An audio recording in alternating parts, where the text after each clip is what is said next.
Hello and welcome to a Taylor's Tales podcast. This is Chris's Corner. I'm your host, Chris Taylor, and welcome back to a brand new episode. And I've just finished meditating, so I feel on cloud nine.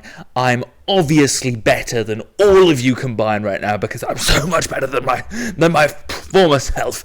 My God, I'm levitating above all of you because inner peace, inner peace. Would whoever is fucking quiet down? Isn't that the vibe that people who say they meditate give off? It's like, oh yes, I have accomplished silence for 10 minutes. I have transcended every human on earth. I am a god. You ask me if I have a God complex? Let me tell you something. I am God. It's the same types of people, and don't get me wrong, I would love to go on a yoga retreat or go on some sort of meditation retreat just to be able to get away from the bullshit of life. Not because I think that the meditation and yoga retreats are going to make me into a better person. I promise you they won't. I'm still the same asshole from yesterday. But I do understand that when you see it on Instagram and on YouTube, there's this beautiful little picture that's created by what I would call almost a marketing of healthy habits. Like, if you don't get this done, you're a piece of shit dirtbag that's living off the side of the road. it gives off that vibe, doesn't it? It's like, if you haven't accomplished 50 fucking things by 7 in the morning, you failed at life. You might as well not even fucking start the day, goddammit. Get the fuck off it and move to One Hyde Park in Knightsbridge. And if you can't do that, kill yourself. Instead of, well, if you can, slowly but surely accumulate habits that you actually enjoy doing, number one, and then also accumulating habits that you may not enjoy doing, but they're going to benefit you over time. So something that, for me, is very easy that most people are going to find hard is working out, because I love working out, and therefore it's the opposite of what most people are going to find because they don't like doing it. Does that make me a better person just because I know how to work out and other people? No, it's just the ability to be able to trudge through time and continuously be able to do something. Less so, isn't that what the bloody peasants did of the olden days? They just did the same thing over and over and over again. And at least we have the ability to say, I get paid at the end of this. There was a little bit less, they didn't get paid, did they? I'd be willing to offer you $40 for 2 of the white ones and $50 for the blacks. Are you referring to our student athletes? Student athletes. Oh, that is brilliant, sir. Now, when we sell their likeness for video games, how do we get around paying for our slave student athletes then? Yeah, I think there was less of a payday and more of a, you get to live another day, motherfucker. Like, those are the times we forget.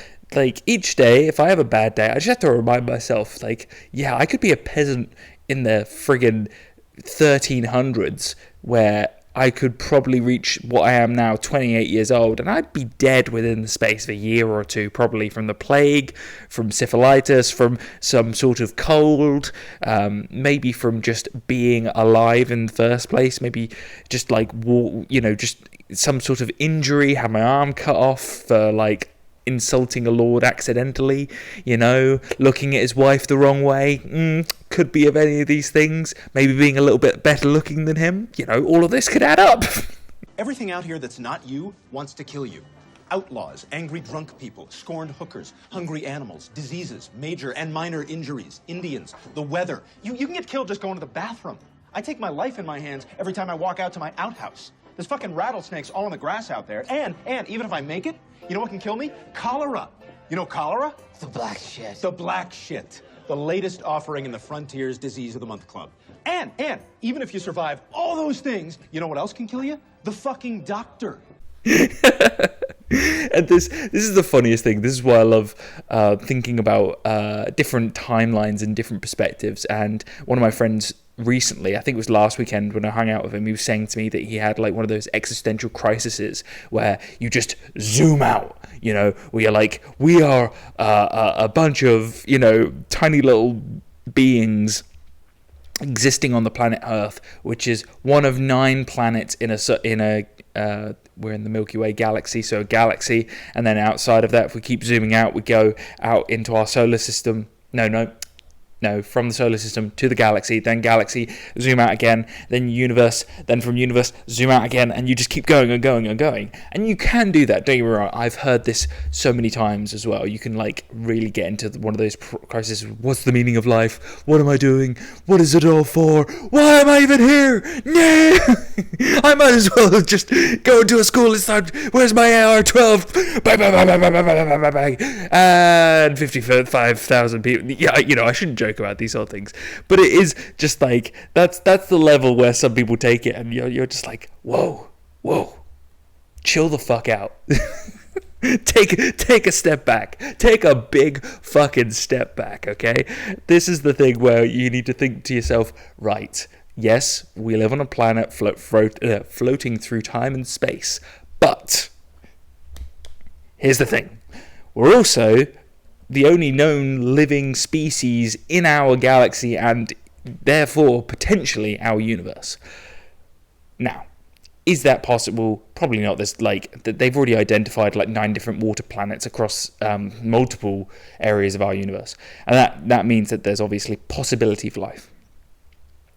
However, let's say that that's not true, there are no other life forms. It would also bring the idea that this life is truly meaningful because of how vast the bloody place is. Think how meaningful this life is if we are the only living species. Just think about that for a second. Your day-to-day life is truly special because it can't be replicated, you know?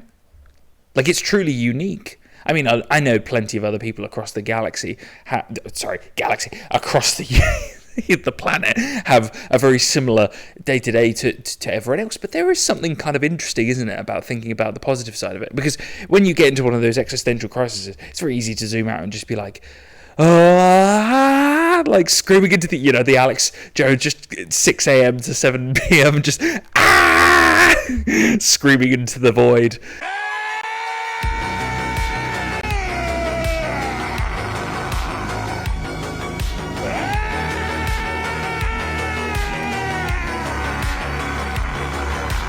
But there's also this lovely idea that it's unique, and just because it's meaningless doesn't mean you can't have fun along the way. And I think that's something that needs to be said.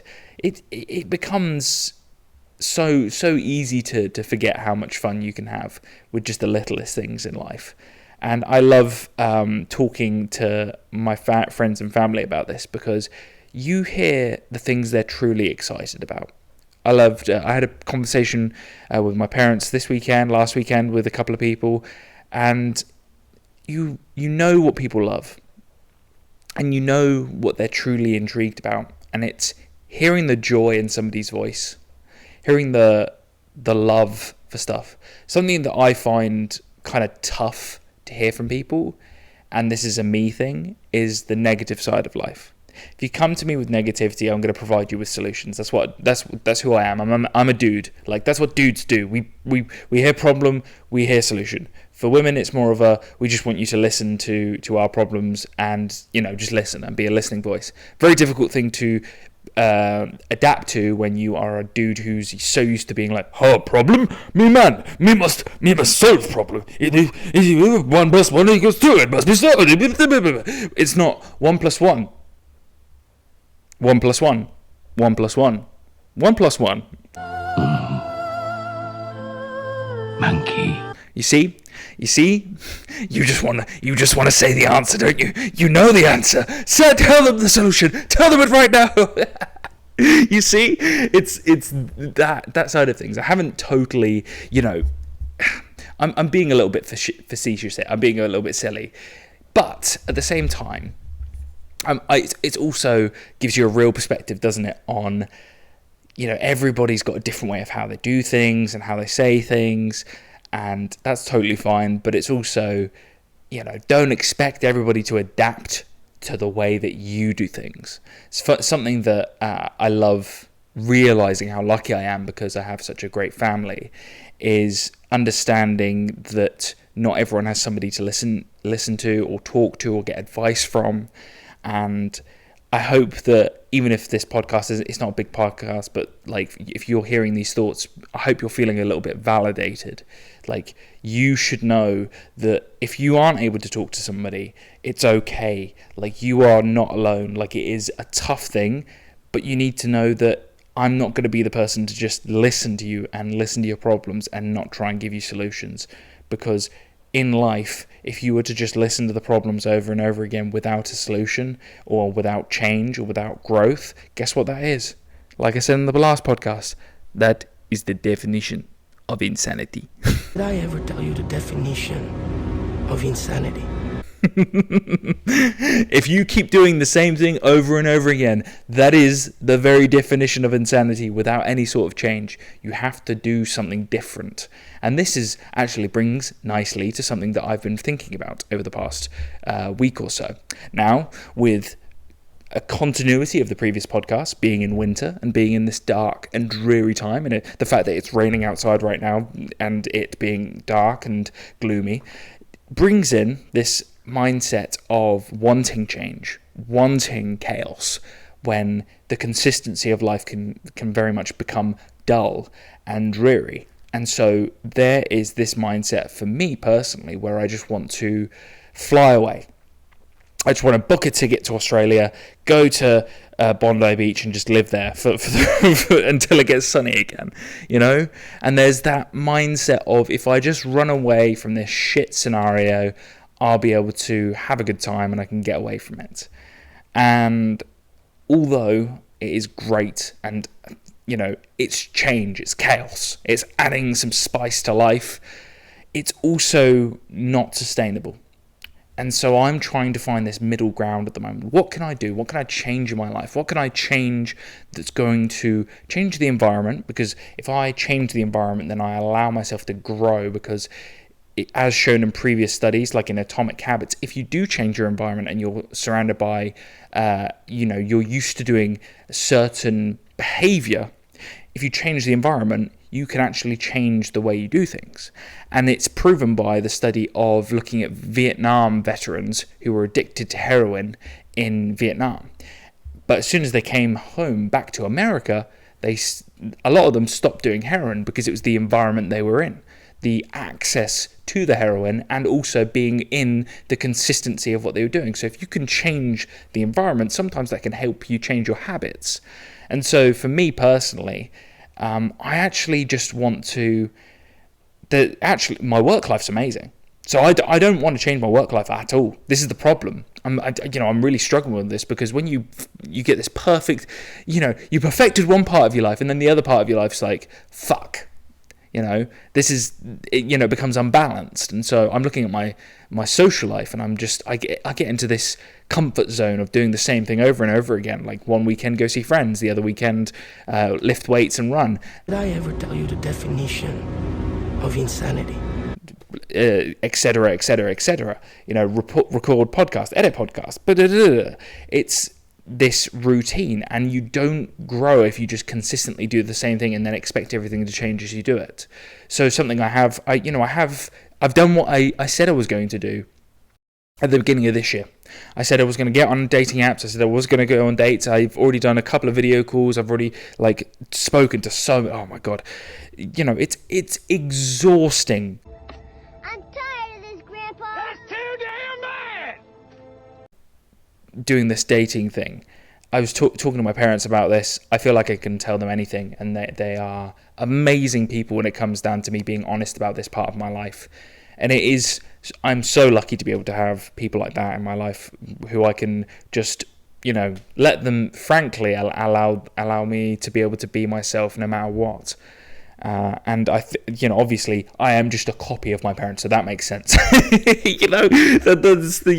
My man, Jordan always used to say to me, he still says this. He said, it's kind of selfish having kids because, it's like you wanting more of you in the world. And I totally agree with that, because it totally is. You are just literally copying and pasting yourself into the world. It's like, oh, mommy, yes, the world needs more me.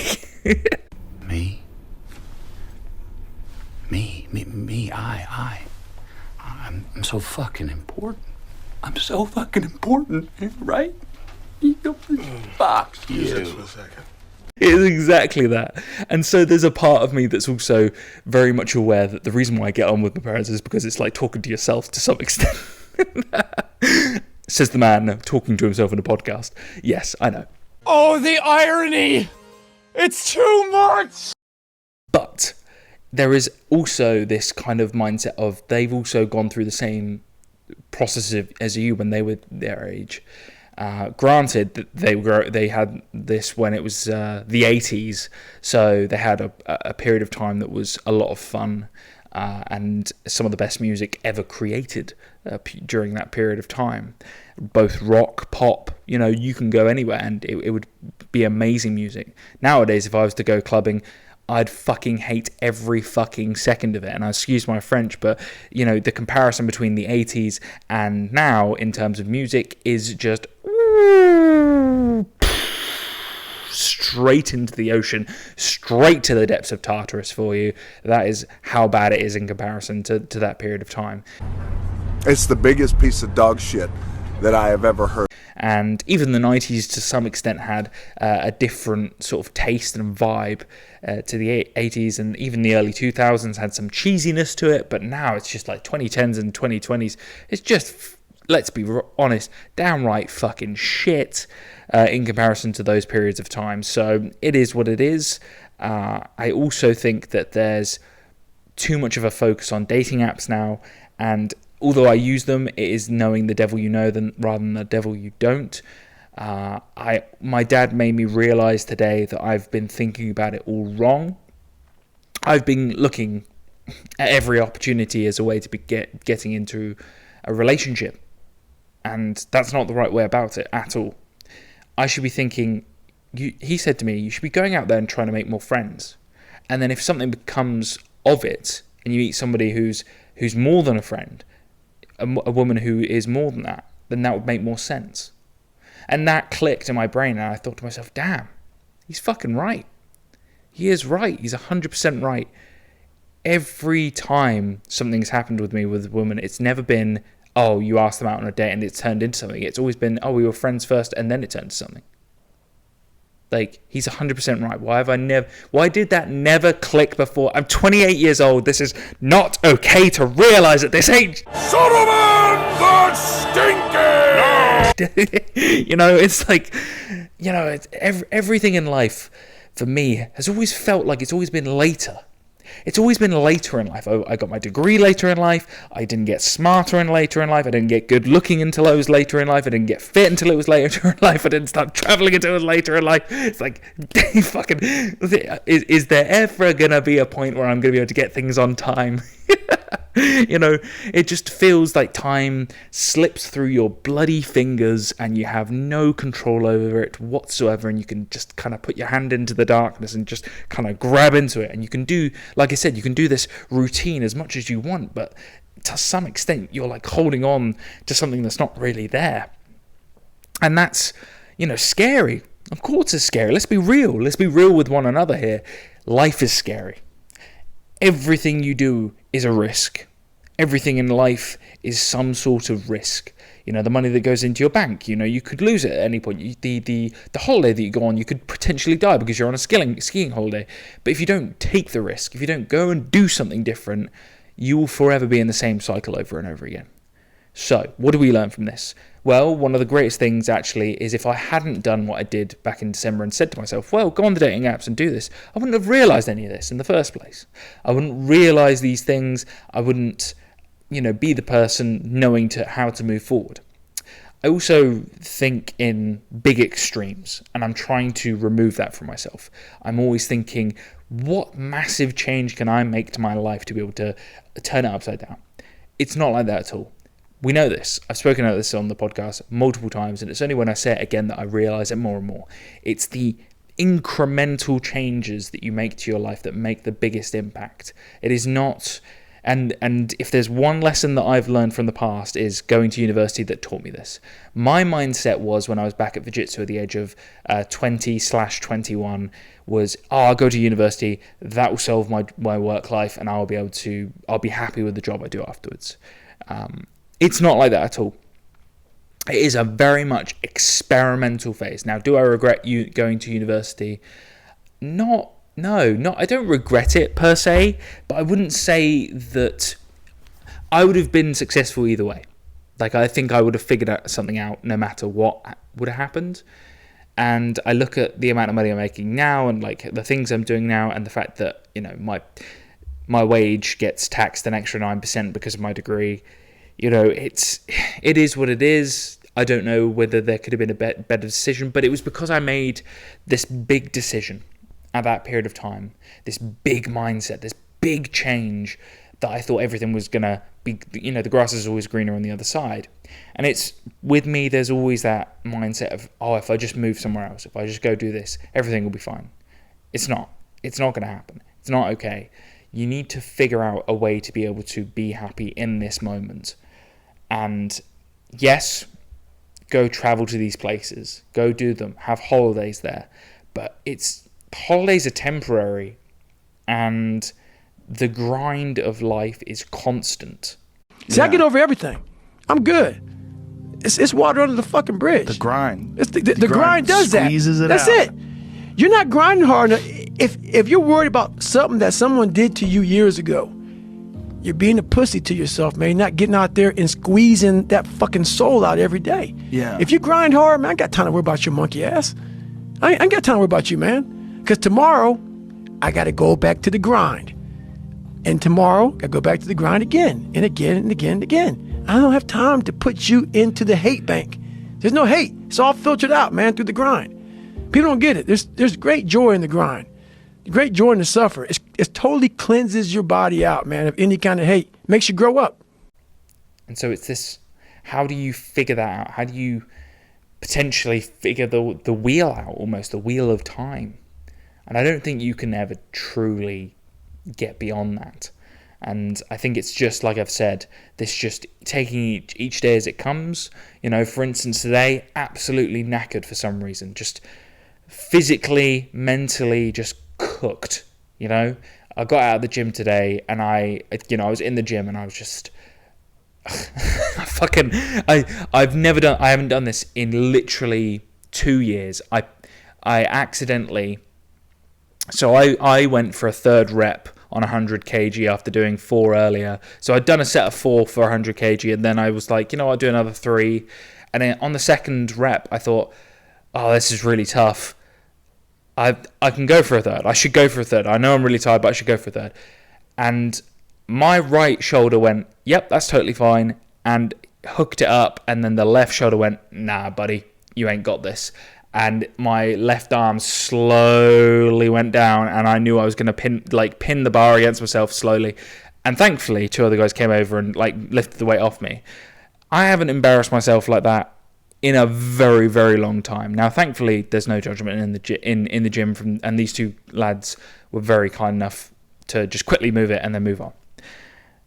And I didn't even think about it. I just went on with my workout. But it was that sort of day where I was just, you know, you're exhausted physically, and it feels like, you know, even my mum looked at me this morning, she said, Chrissy, are you tired? And I looked at myself in the mirror and I was like, you know what? Yes, I am. I look tired now. And that says a lot, doesn't it, when you're 28 and your parents are saying, oh, you know, this isn't the first time somebody said, you look tired. And so this clearly says to me that I'm pushing myself a lot, very hard at the moment. And there's also times where you have to just kind of sit and do and let your body recover, which I looked at my watch and realized that I'd only been getting like an average of 7 hours every other for the last few days. And clearly I need to sleep and just really set it in. And I've got 15 miles to do tomorrow on a run, so that's, you know, something to keep in mind. Sometimes when you've got a big mileage to cover the next day, it's good to do less steps and to just let the workout be the workout and not to do anything for the rest of the day. Even though if you're like me or like anyone in my family, we find it so hard to just focus and be sat down for long periods of time. Myself, my mum, literally but my mum's injured at the moment. She's really struggling to play tennis.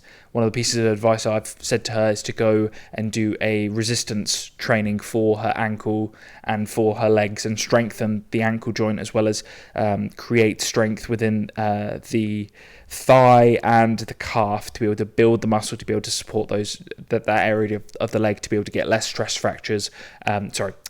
Less sort of shin splints, and then also help strengthen the ankle as well. But you know what I like a lot more than materialistic things? Knowledge! Now, that's providing her with a solution and also being able to do something active at the same time. But there's also obviously having to rest. And so if you're someone like me, you have to do an active, some sort of active recovery rather than passive, because otherwise you feel like you've lost a day.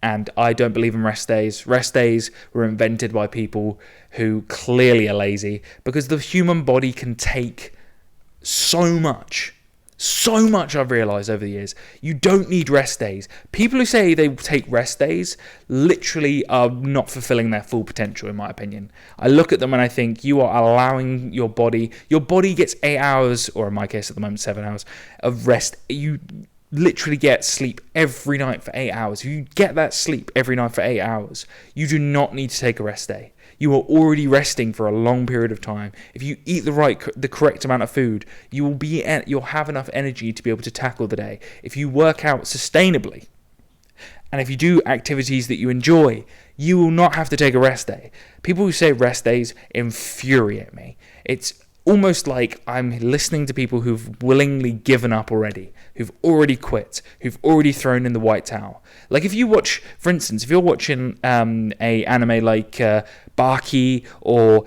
Ippo or even Bleach to some extent, do you think any of those characters went, yeah, you know what? I've got a big baddie to fight at the moment. Better take a rest day before I go in there. No. No, they're all getting after it. Goku, Vegeta, Escanor, they're all getting the fuck after it, day in, day out, every single second. And then guess what? They're eating food, they're sleeping, and they're recovering. And you know what? I know Sam Sulek's on steroids, and so he obviously has an advantage for recovery. But he also totally agrees with the sentiment of rest is just, you don't need to take days off. Just know that unless you have a good reason, you are a pussy. If you are truly injured, fair enough, take some time off to recover from the injury. But it's got to be a fucking tough injury. I'm gonna bring some ego out here. I ran 21 miles on shin splints and stress fractures up both legs. And guess what? I didn't take any fucking time up after running that. I continued to do my routine until the pain went away. Now, should everyone do that? Probably not. It's probably a little bit insane. Did I ever tell you the definition of insanity? But it does show you that if you're being a pussy and you're like, yeah, I probably could have gone harder, and you should, go back to the fucking gym and do it again. Seriously. Or if you don't want to go back to the gym, do it at your home. It's just ridiculous in this day and age where people tell you oh, you've had enough, it's okay, rest. I'm like, no, I'm not your mum. We're not gonna mollycoddle you here. This is, if you're my mum, I definitely wouldn't be getting mollycoddled. That was one of the greatest lessons my mum ever taught me growing up, was we don't take days off school. Just that one lesson. We don't take days off school. Doesn't matter. You can be, I was a sickly kid for a while when I was younger. I was getting sore throats all the time, and that meant I had to have my tonsils removed to stop myself from getting sore throats all the time. But guess what? I've become a tougher person because I was resistant to the pain. My younger self had to take a lot of shit from illness to be able to get to this point where I don't get ill anymore. I don't get sickness. I had COVID once, and that shit was, not fun for 2 days, and then it was fucking good afterwards. We move. I think the worst illness I've ever had was probably either when I was in Mexico. And I just felt so food. It wasn't food poisoning. It was water poisoning. Yeah, it's not water poisoning, but water sickness, where the water of this area, the Oaxaca region, literally is just known for making people just unwell. I'm not going to go into the dirty details, but it's not fun. And I know that whole hostels in that region were getting sick, basically. And it wasn't because of COVID at that time. It was actually because of the water. And to avoid it, it was nigh on impossible, basically. Everybody at some point got it. And you would have like people just laying in beds, losing days because of it. And it's an absolutely beautiful region. So I'd actually say take it with a pinch of salt and just deal with it. And so this brings it nicely back to just dealing with the stuff in order to see some of the most beautiful,